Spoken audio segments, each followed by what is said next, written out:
महाराष्ट्र ने डंके की चोट पर कहा है, एक है तो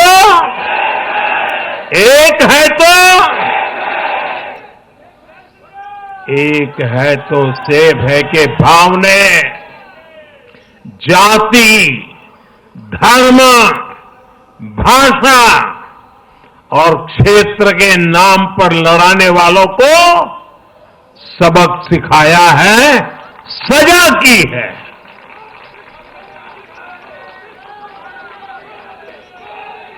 आदिवासी भाई बहनों ने भी भाजपा एनडीए को वोट दिया। ओबीसी भाई बहनों ने भी भाजपा एनडीए को वोट दिया। मेरे दलित भाई बहनों ने भी भाजपा एनडीए को वोट दिया। समाज के हर वर्ग ने भाजपा एनडीए को वोट दिया। ये कांग्रेस और इंडी गठबंधन के उस पूरे इकोसिस्टम की सोच पर करारा प्रहार है, जो समाज को बांटने का एजेंडा चला रहे थे। साथियों, महाराष्ट्र ने एनडीए को इसलिए भी प्रचंड जनादेश दिया है क्योंकि हम विकास और विरासत दोनों को साथ लेकर चलते हैं। महाराष्ट्र की धरती पर इतनी विभूतियां जन्मी है। बीजेपी और मेरे लिए छत्रपति शिवाजी महाराज आराध्य पुरुष है।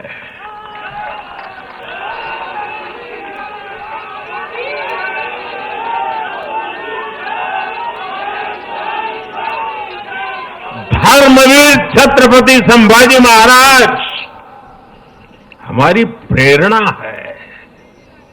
हमने हमेशा बाबा साहब आंबेडकर, महात्मा फूले, सावित्रीबाई फूले, इनके सामाजिक न्याय के विचार को माना है। यही हमारे आचार में है, यही हमारे व्यवहार में है। साथियों, लोगों ने मराठी भाषा के प्रति भी हमारा प्रेम देखा है।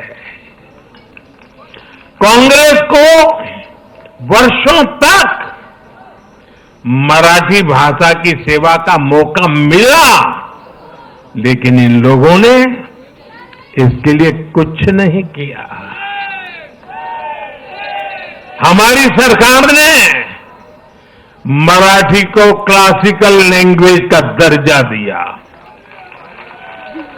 मातृभाषा का सम्मान, संस्कृतियों का सम्मान और इतिहास का सम्मान हमारे संस्कार में है, हमारे स्वभाव में है।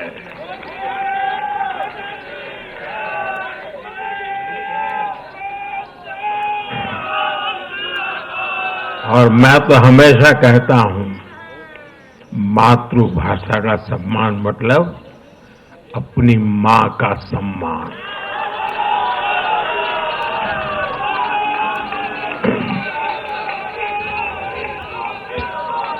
और इसलिए मैंने विकसित भारत के निर्माण के लिए लाल किले की प्राचीर से पंच प्राणों की बात की। हमने इसमें विरासत पर गर्व को भी शामिल किया। जब भारत विकास भी और विरासत भी इसका संकल्प लेता है तो पूरी दुनिया इसे देखती है। आज विश्व हमारी संस्कृति का सम्मान करता है। क्यों? क्योंकि हम इसका सम्मान करते हैं।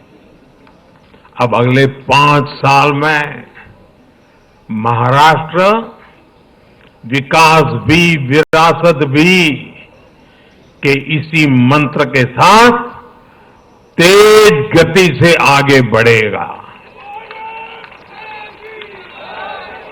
साथियों, इंडी वाले देश के बदले मिजाज को नहीं समझ पा रहे हैं।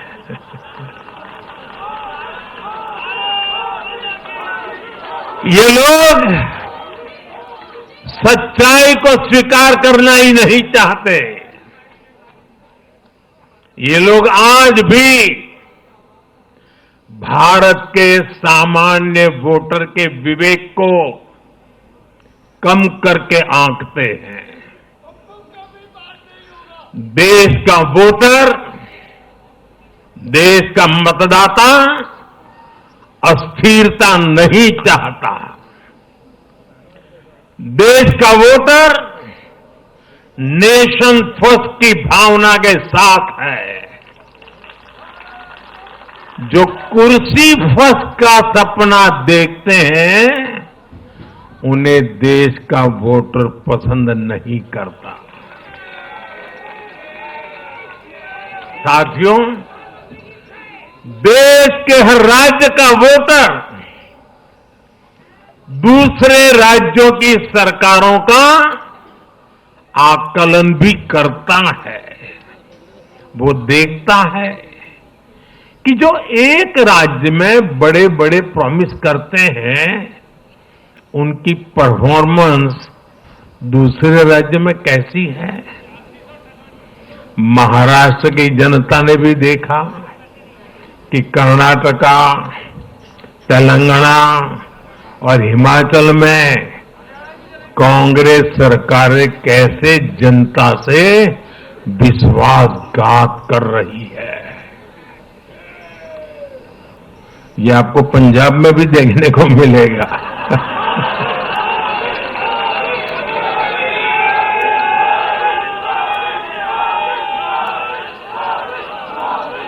जो वादे महाराष्ट्र में किए गए, उनका हाल दूसरे राज्यों में क्या है। इसलिए कांग्रेस के पाखंड को जनता ने खारिज कर दिया है।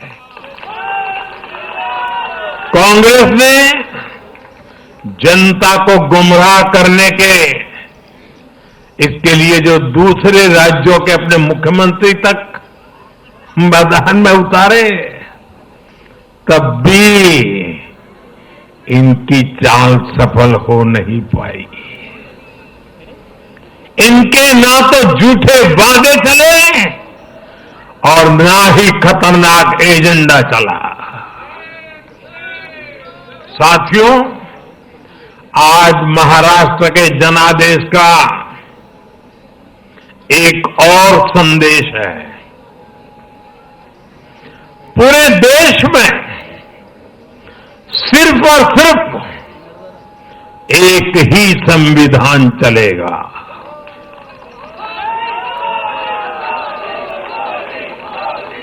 वो संविधान है बाबा साहब आंबेडकर का संविधान, भारत का संविधान।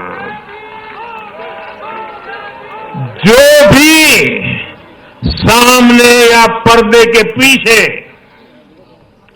देश में दो संविधान की बात करेगा, उसको देश पूरी तरह से नकार देगा।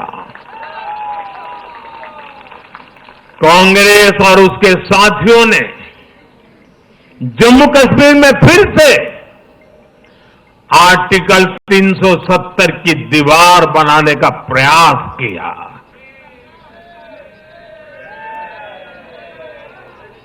वो संविधान का भी अपमान है। महाराष्ट्र ने उनको साफ साफ बता दिया कि ये नहीं चलेगा। अब दुनिया की कोई भी ताकत, और मैं कांग्रेस वालों को कहता हूं कान खोल के सुन लो,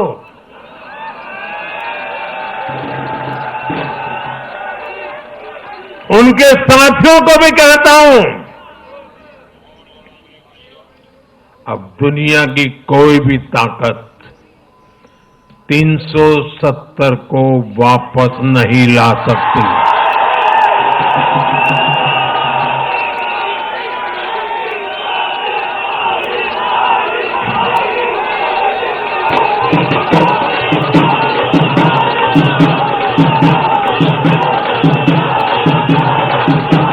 साथियों, महाराष्ट्र के इस चुनाव ने इंडी वालों का या अगाड़ी वालों का दो मुहा चेहरा भी देश के सामने खोल करके रख दिया है।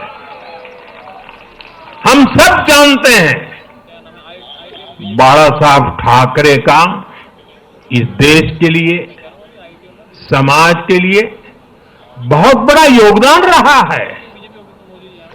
कांग्रेस ने सत्ता के लालच में उनकी पार्टी के एक धड़े को साथ में तो ले लिया, तस्वीरें भी निकाल दी, लेकिन कांग्रेस का कोई नेता बाला साहब ठाकरे की नीतियों की कभी भी प्रशंसा नहीं कर सकती। और इसलिए मैंने अघाड़ी में कांग्रेस के साथी दलों को चुनौती दी थी कि वो कांग्रेस से बाला साहब ठाकरे की नीतियों की तारीफ में कुछ शब्द जरा बुलवा करके दिखाएं। आज तक वो ये नहीं कर पाए हैं। मैंने दूसरी चुनौती वीर सावरकर जी को लेकर के दी थी। कांग्रेस के नेतृत्व ने लगातार पूरे देश में वीर सावरकर का अपमान किया है, उन्हें गालियां दी है। महाराष्ट्र में वोट पाने के लिए इन लोगों ने टेम्पररी वीर सावरकर जी को जरा टेम्पररी गाली देना उन्होंने बंद किया है। लेकिन वीर सावरकर के तप त्याग के लिए उनके मुंह से एक बार भी सत्य नहीं निकला, और यही इनका दो मुहापन है। ये दिखाता है कि उनकी बातों में कोई दम नहीं है। उनका मकसद सिर्फ और सिर्फ वीर सावरकर को बदनाम करना है। साथियों, भारत की राजनीति में अब कांग्रेस पार्टी परजीवी बनकर रह गई है।